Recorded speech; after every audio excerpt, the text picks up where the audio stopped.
Hey there guys, it's Stephen here on a lazy Sunday afternoon, back with another video. It's 5 things learned from a 5-goal feature against Burnley. Yesterday was very good, but I thought I'd take a look today closer at a few key talking points from yesterday's games. Don't forget, if you are new to this channel, make sure you hit that subscribe button. Don't forget to check out my new channel as well, where I talk a lot of nonsense away from football with Nicola and myself, just talking about random stuff, because sometimes it's nice to talk about stuff away from football. So go subscribe to that channel, it'll be above my head right about now, and get involved in the comments down there. But let's get into the 5 things learned from the Burnley game video. And the first thing we're going to talk about is that somehow, miraculously, we seem to be even better than last season. Now, this is just my personal take, but what I've noticed, and I'm sure you've all noticed the same thing, is that there seems to be an incredible desire and hunger to not just match last season, but mainly attempt to improve on it. It's telling that we're top of the league with incredible goal difference, only 3 goals conceded. I think it was 26 scored. Correct me if I'm wrong there. Let me just check that out. Google it right now.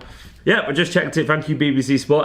That's an incredible goal difference. And also, we got a better records in head-to-head games compared to last season by a mile. Now, after the Liverpool game, where we actually got a point where we usually lose, this game against Burnley could have been easy to take our eye off the ball, given the fact that we've had a couple of weeks international break. And just because Burnley, a tricky team, tend to like playing against City, because their tenacious, gritty style tends to do well against the teams like us. I mean, we tend to beat them, but it tends to cause some troubles. But we were absolutely dominant. We were superior in every single sense, as you'd expect. But it wasn't just the fact that we played better football. It was the fact that even in the 85th minute, there was a front press of everyone going after the ball, absolutely hungry for more goals, hungry to press, hungry to keep that clean sheet as well. I love that desire. Guardiola talked a lot in pre-season about how he wants his players focused. He will not let them drop the levels. And we've seen over in Spain and over in Germany with his Barca and Bayern teams that he likes total domination domestically. He likes to win the league back to back. He likes to just get a ridiculous point tally going. And the early signs so far this season are encouraging. They show that this team isn't the same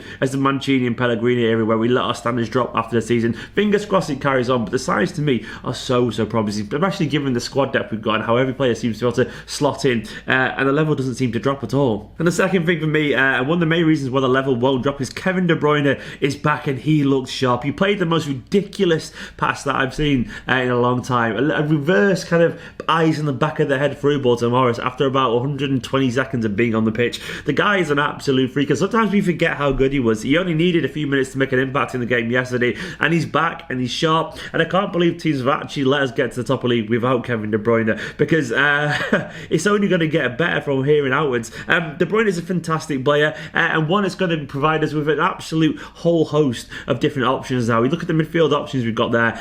We've got David Silva, Bernardo Silva, De Bruyne, Foden, Gundogan. It's just an incredibly strong midfield, especially given Foden's increased presence in the team. And Foden now is the next point I want to actually talk about. How good does Phil Foden look? Now he looks like he belongs. There was at times last season when he was coming into the team and he looked like a kid who was just happy to be there. And in my personal opinion, he was just a kid who was lucky, not lucky, but happy to be there. You could tell he wasn't quite physically ready yet. You could tell he wasn't quite attuned to the pace of the Premier League and the rest of his teammates yet. But that was understandable. And Guardiola knew that. And Guardiola knew that this increased exposure to the first team environment, getting him 10-15 minutes here, would see him good in the long run and start to bear fruition this season. And the early signs are very promising. He looks like a different player. And the best thing about Foden is that he always wants to make things happen. It was a little beautiful kind of 1-2 with Mahrez, which showed his innate quality, shows what he can do at a high level. We've all seen him do that for the under-18s, the EDS, England under-21s and so on.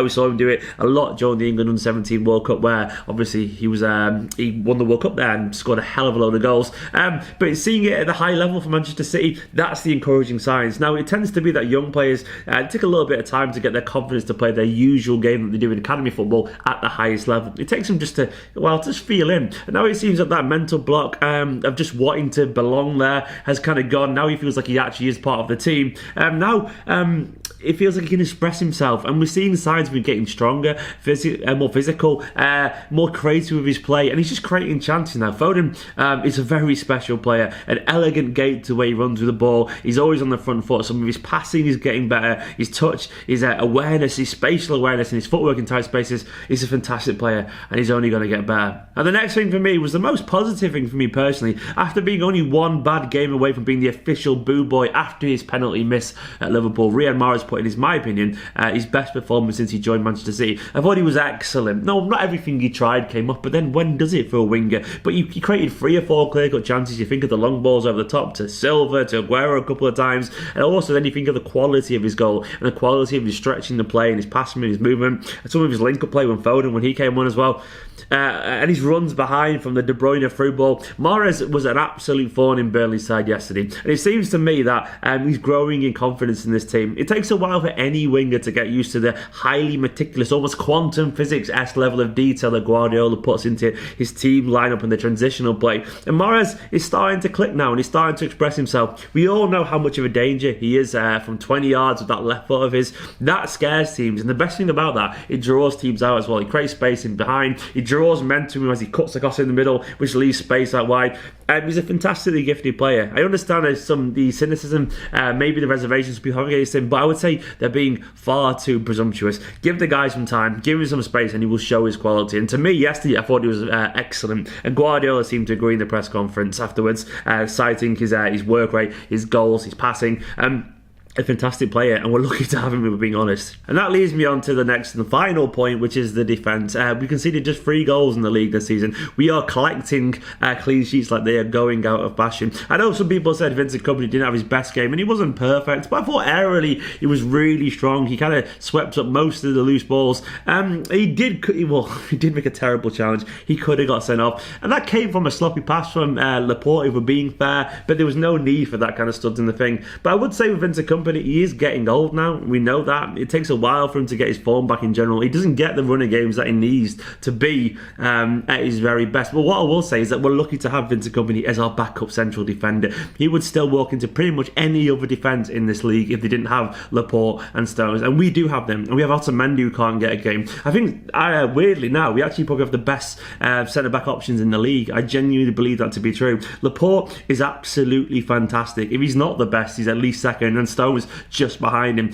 They're fantastic young defenders who seem to be growing in stature and confidence every single week. And then we got 2 experienced professionals that most teams would kill to have in their squad, willing to bide their time behind them. We're so blessed with the defence at the moment. And Mendy as well, looking solid yesterday. And then Stones at right back. I think Walker's out for a couple of days, by the way. He'll be back for the next game surely. But Mendy and Stones playing the fullback, and both were solid defensively. This team is so much more organised last year defensively. They know where to be and when to be. And Fernandinho putting in probably his best performance of the season, I think, yesterday. As a shift in front of the defence, as he always does. We're just so solid. And Ederson being Ederson as usual. Anyway, guys, that's the 5 things I took from the game. There's absolutely loads of more talking points in terms of the brilliance of David Silva and Bernardo Silva. And then you could talk about Aguero if you wanted to. He did miss some chances. And there's loads more to take from it. But in general, I'm very, very happy. Let me know what you thought of the game in the comments below. Don't forget to go check out my new channel as well. Subscribe to this one and that one, because why not? Like this video, and I'll see you soon.